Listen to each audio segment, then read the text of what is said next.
कि अगर एम्प्लॉय के अंदर टेबल के अंदर अगर if there are 14 records in employee table, तो सिंगल रो फंक्शन में क्या होता है कि वो हर कॉलम के साथ उसको, हर रो के साथ उसको लेके चला होता है। लेकिन ग्रुप फंक्शन जो होता है ग्रुप ऑफ रोज के ऊपर अप्लाई होता है। मिसाल के तौर पर मैं देखना चाहता हूँ कि एम्प्लॉय के टेबल में सबसे ज़्यादा सैलरी किसकी है, तो मैं सिंपल लिखूँगा select maximum sal from year. तो उसने कहा जी सबसे ज़्यादा सैलरी कौन सी है, उसने कहा 5000। अब मैं कहता हूँ नहीं मुझे साथ मिनिमम भी चाहिए, तो मैं लिख देता हूँ मिनिमम सैल। तो उसने मुझे मिनिमम सैलरी भी बता दी एम्प्लॉय में। फिर मैं कहता हूँ एवरेज सैलरी क्या है, ठीक हो गया, तो उसने मुझे एवरेज सैलरी भी बता दी है। एवरेज सैलरी जो 2073 पॉइंट समथिंग है। एवरेज सैलरी को हम वैसे अपने तरीके से भी कर सकते हैं। इस तरह हम कहते हैं सारी सैलरीज को जमा कर दो। मैंने सारी सैलरीज को जमा कर दिया, उसने कहा जी सारी सैलरीज इतनी है। अब अगर एक मैं यहाँ पर वैसे इस तरह मैं कहता हूँ टोटल रिकॉर्ड इस वक्त कितने हैं, ठीक हो गया, काउंट कर दो। काउंट स्टैटिक भी कर सकता हूँ, काउंट सैलरी भी कर सकता हूँ। तो उसने कहा जी टोटल 14 रिकॉर्ड्स हैं, 14 सैलरीज पड़ी हुई हैं। अगर मैं एक काम यहाँ पर करूँ, मैं करूँ जी select sum sal count sal from EMP, तो देखें ये वाली वैल्यू और ये वाली वैल्यू बिल्कुल एग्जैक्टली आई है एवरेज की, क्योंकि एवरेज का तरीका भी यही होता है ना कि सारी वैल्यूज को प्लस करो और जितनी होती हैं उसको डिवाइड कर दो। जैसे इस वक्त मैं अगर यहाँ कैलकुलेटर खोलूँ और मैं कहूँ सारी सैलरीज को प्लस करने से वो ये वाली वैल्यू आई सम सैलरी ये वाली, और इसको मैं डिवाइड कर दूँ इस 14 के साथ, तो रिजल्ट क्या आएगा, देखें एग्जैक्टली वही रिजल्ट आया जो यहाँ पर प्रिंट हो रहा है। तो कहने का मकसद ये है कि ये sum salary divided by count salary किया तो वो भी हमारे पास एवरेज सैलरी ही आती है, ठीक है। तो ये बेसिकली फंक्शंस थे, ग्रुप फंक्शन, जो एम्प्लॉय के टेबल में जितने भी रिकॉर्ड्स थे उन सब रिकॉर्ड्स को उसने स्कैन किया, उसमें से उसने सबसे मैक्सिमम सैलरी निकाल दी जो उसने हमें बताई यहाँ पर। उसने कहा जी मैक्सिमम सैलरी 5000 है, देखें 5000 की तरह ये। तो उसने ग्रुप ऑफ रिकॉर्ड्स के ऊपर काम किया, इस वजह से उसको ग्रुप फंक्शंस कहते हैं। 14 रिकॉर्ड्स थे, 14 रिकॉर्ड्स में उसने स्कैन किया। फिर मैंने कहा जी मिनिमम सैलरी दिखा दो, उसने कहा जी मिनिमम सैलरी 800। फिर मैंने कहा सब सैलरीज को जमा कर दो, उसने किया कि इन सब को सम किया और ये सम सैलरी निकाल ली। फिर मैंने कहा काउंट सैलरी करो, तो उसने क्या किया 1 2 3 4 5 6 7 8, तो अप टू 14 तक उसने कहा जी 14 सैलरीज हैं। तो बेसिकली इसको हम ग्रुप फंक्शन कहते हैं। आई एम श्योर कि आपको ये ग्रुप फंक्शंस समझ आ गए होंगे। थोड़ा सा और आगे चलते हैं। ग्रुप फंक्शन में कौन कौन से होते हैं, average, count, maximum, minimum, standard deviation, sum, variance. मैंने ये दो फंक्शन यूज़ नहीं किए कभी, मुझे शायद ज़रूरत नहीं पड़े। ये कुछ स्टैटिस्टिक्स के फंक्शन है गालिबन, इनको आप ट्राई कर लीजिएगा, बल्कि मुझे भी बताइएगा। मैंने इसको ट्राई नहीं किया, मतलब अभी तक इत्तेफाक ऐसा हुआ है कि मुझे इसकी ज़रूरत ही नहीं पड़ी। शायद मैंने उसको कस्टमाइज़ कर लिया हो, अपना कोई फंक्शन बना लिया हो, लेकिन यहाँ मैंने इसको यूज़ नहीं किया। अच्छा, इसी तरह से जो है मिसाल के तौर पे मैं यूं भी कह सकता हूँ कि यार मुझे ज़रा ना काउंट जॉब करके दिखाओ, टोटल कितनी जॉब्स पड़ी हुई हैं। वो कहता है टोटल 14 जॉब्स हैं। मैं कहता हूँ नहीं, जो रिपीट हो रही हैं वो ना है। तो मैं यहाँ पर अगर डिस्टिंक्ट लगा दूँ और फिर चला दूँ, तो उसने कहा जी टोटल 5 पड़ी हुई हैं, ठीक हो गया। जो डिस्टिंक्ट है यानी कि सेल्समैन को उसने एक काउंट किया दो की बजाय, क्लर्क को उसने एक काउंट किया, तो इसलिए मैंने डिस्टिंक्ट लगा दिया। डिस्टिंक्ट लगा के बाहर काउंट लगा दिया, तो उसने मुझे बता दिया कि टोटल 5 डिस्टिंक्ट जॉब्स पड़ी हुई जो रिपीट नहीं हो रही। मतलब अगर मैं इसको ज़्यादा अच्छे तरीके से समझना चाहूँ तो मैं इसको सेव एज करके एक्सेल में ले जाता हूँ। मैंने एक्सेल की एक फ़ाइल बनाई, उसको एज इट इज़ एक्सेल में कन्वर्ट किया। कन्वर्ट करने के बाद मैं इस चीज़ को साबित कर रहा हूँ कि ये 5 ही हैं। तो मैं क्या करूँगा, इन इन सबको सिलेक्ट करूँ, कॉपी करके एक नई शीट में ले जाऊँ। नई शीट में जाने के बाद मैं डाटा में जाकर मैं इसे रिमूव डुप्लीकेट कर दूँ। जब मैं रिमूव डुप्लीकेट करूँगा तो देखें टोटल अब कितनी काउंट आ रही है। मैं इसको काउंट करता हूँ, देखें वो कह रहा है 5 आ रही है, ठीक है। तो बेसिकली ये जो डिस्टिंक्ट लगाने का मकसद ये था कि जो डुप्लीकेट्स हैं वो रिमूव करके मुझे दिखा दे। उसके बाद नेक्स्ट चलते हैं। अच्छा, जब हम ग्रुप फंक्शन यूज़ करते हैं तो हम ग्रुप फंक्शन के साथ some time group by clause भी यूज़ करते हैं, ऑर्डर बाय भी यूज़ करते हैं, हैविंग क्लास भी यूज़ करते हैं। आगे हम ग्रुप बाय क्लास को मैं आपको बताऊंगा। जिस तरह अब उसने मैक्सिमम और मिनिमम फंक्शन यूज़ किया और उसमें कहा जहाँ जॉब लाइक रैप है, यानी कि जहाँ रिप्रेजेंटेटिव, जहाँ अगर मैं इसको अपने पास यूज़ करूँ तो मैं भी कर सकता हूँ। मैं यहाँ पर मैंने सिंपल लिखना है सॉरी,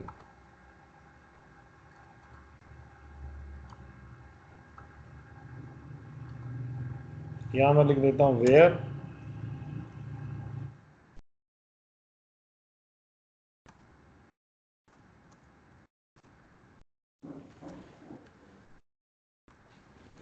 एस से शुरू होने वाली जॉब।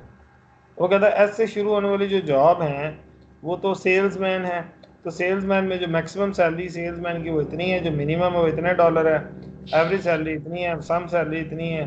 तो ये बेसिकली उसने इस तरह से आपको करके दिखाया। इसी तरह से ये मैक्सिमम और उसके maximum minimum hire date date में भी यूज़ कर सकते हैं, सबसे कम डेट सबसे ज़्यादा डेट, ठीक हो गया।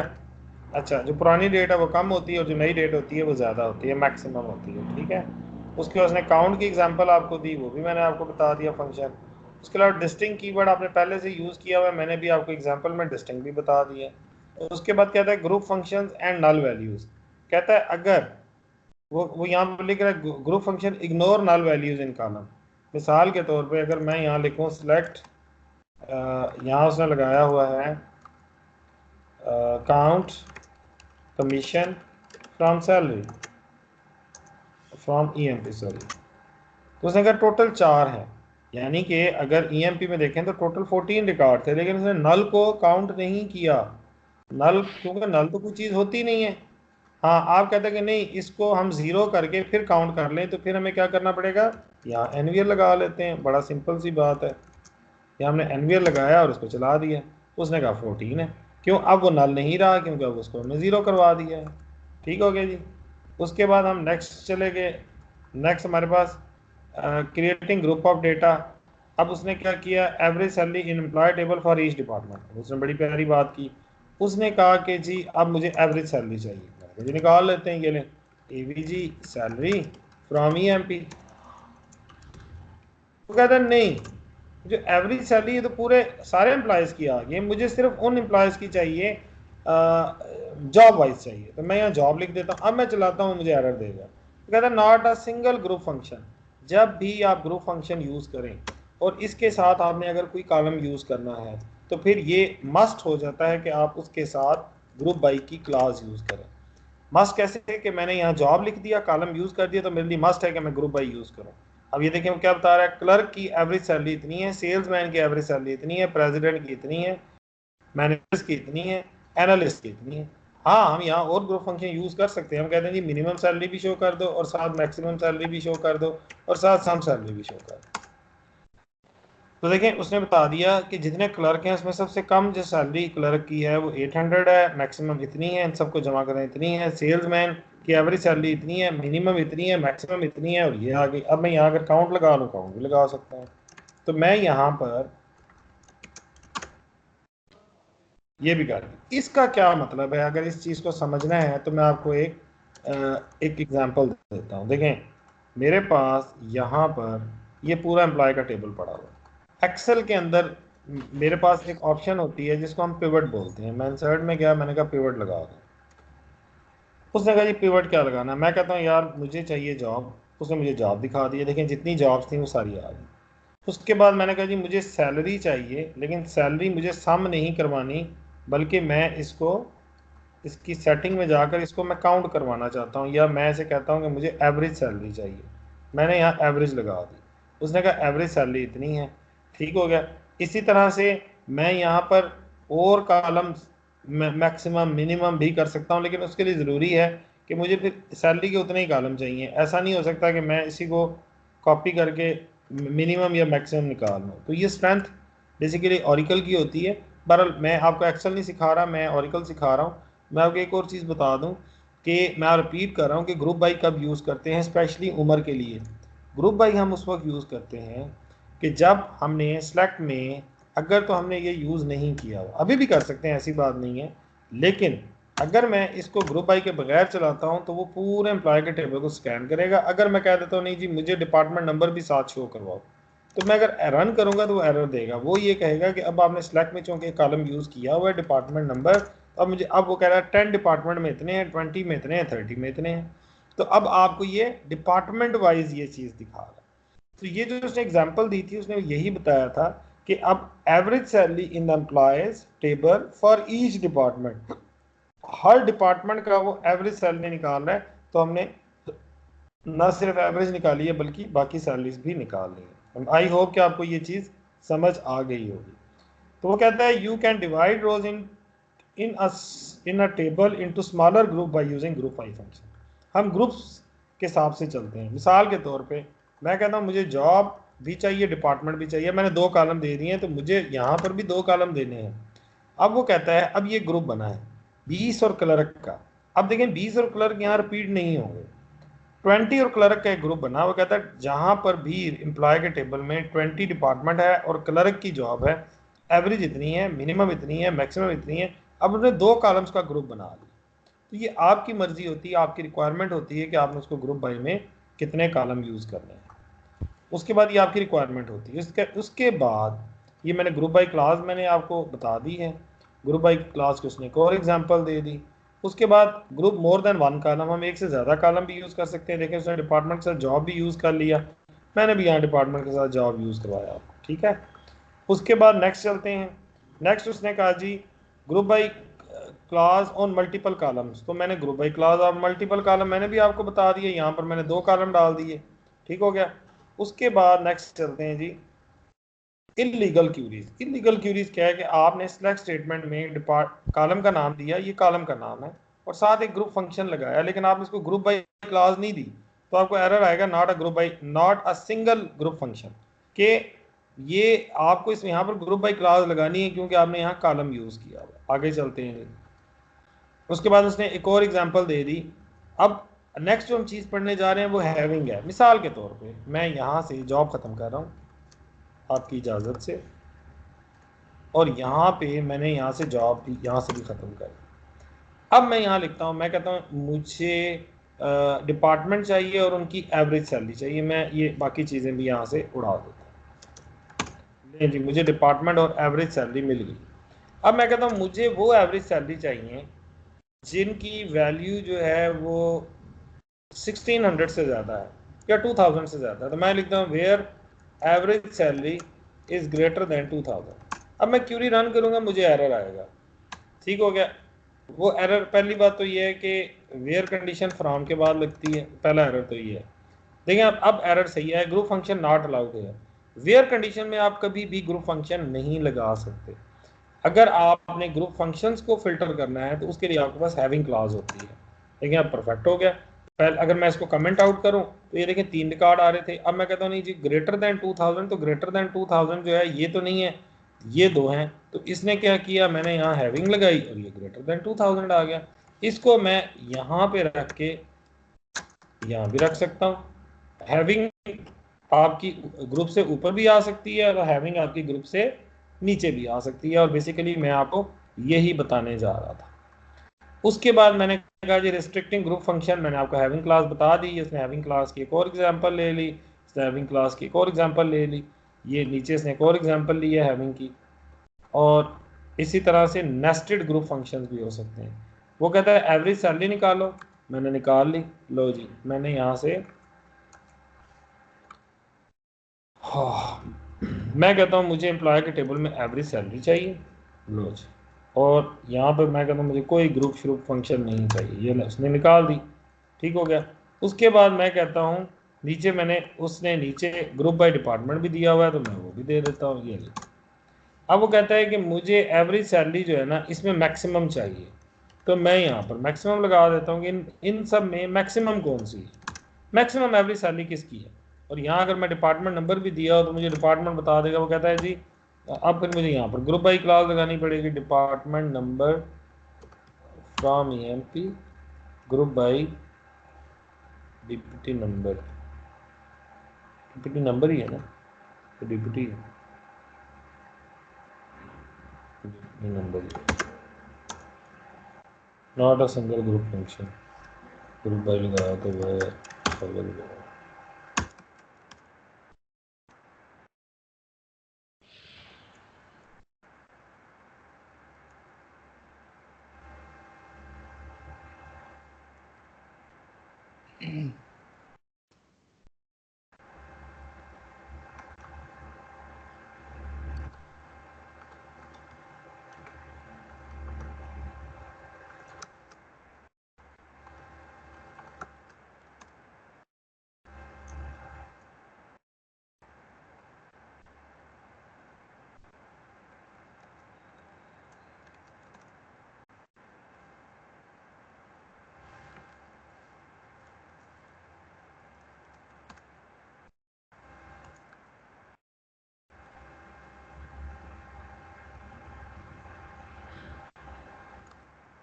Okay.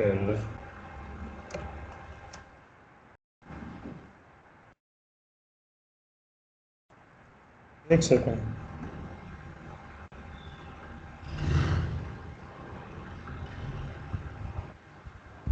आपकी समरी कंप्लीट हो गया, लेकिन इस क्यूरी में गलती क्या हो रही है? एक second, not a single group function.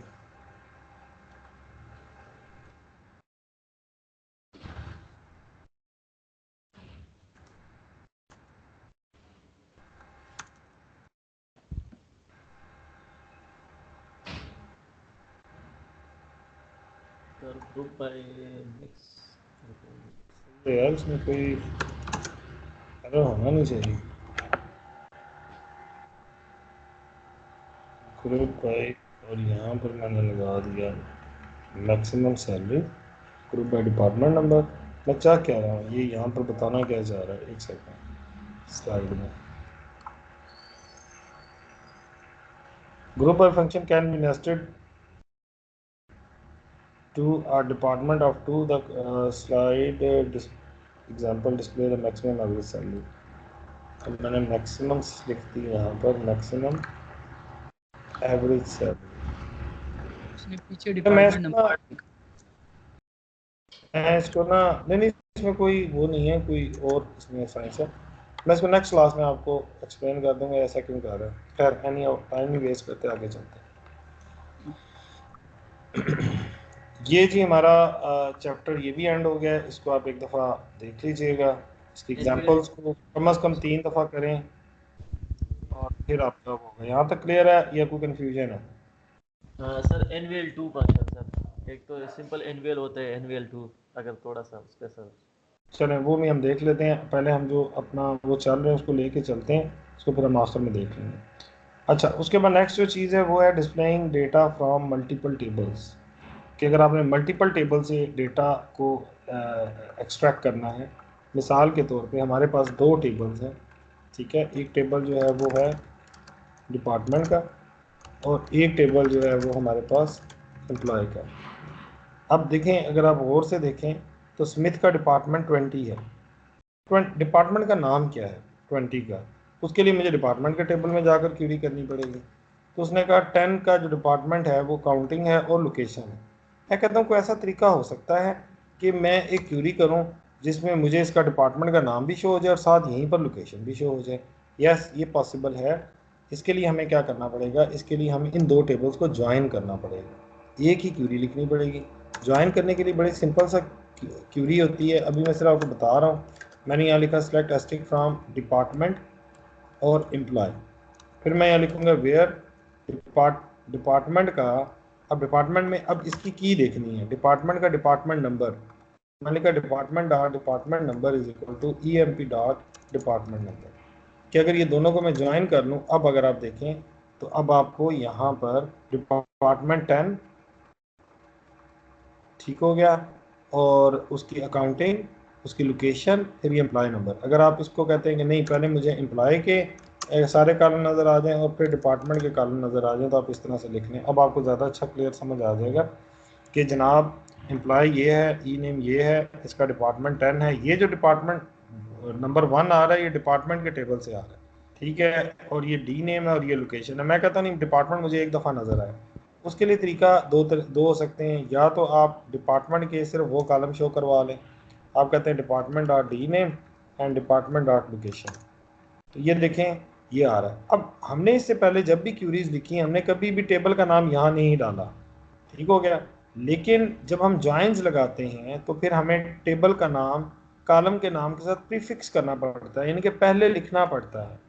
ना लिखें तो फिर भी गुजारा हो जाता है। मिसाल के तौर पे अगर मैं नहीं लिखता तो फिर क्या होगा?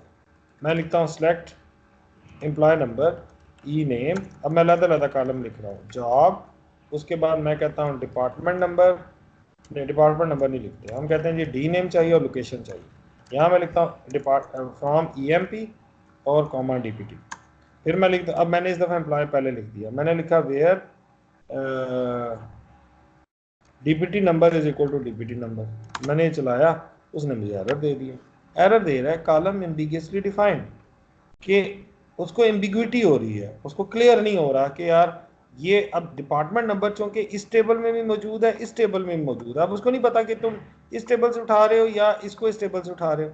इसलिए फिर हम क्या करते हैं, हम जो कॉलम एक तरह के होते हैं उनके साथ टेबल को प्रीफिक्स कर लेते हैं। ये देखें मैंने टेबल को पहले लिख दिया, अब उसको पता चल गया, उसने शो कर दिया। इसी तरह से अगर मैं यहाँ पर डिपार्टमेंट लिखता हूँ तो यहाँ पर भी एरर देगा। अब मैं क्या करूँगा, यहाँ पर मैं डीपीटी का कॉलम प्रीफिक्स कर लूँगा।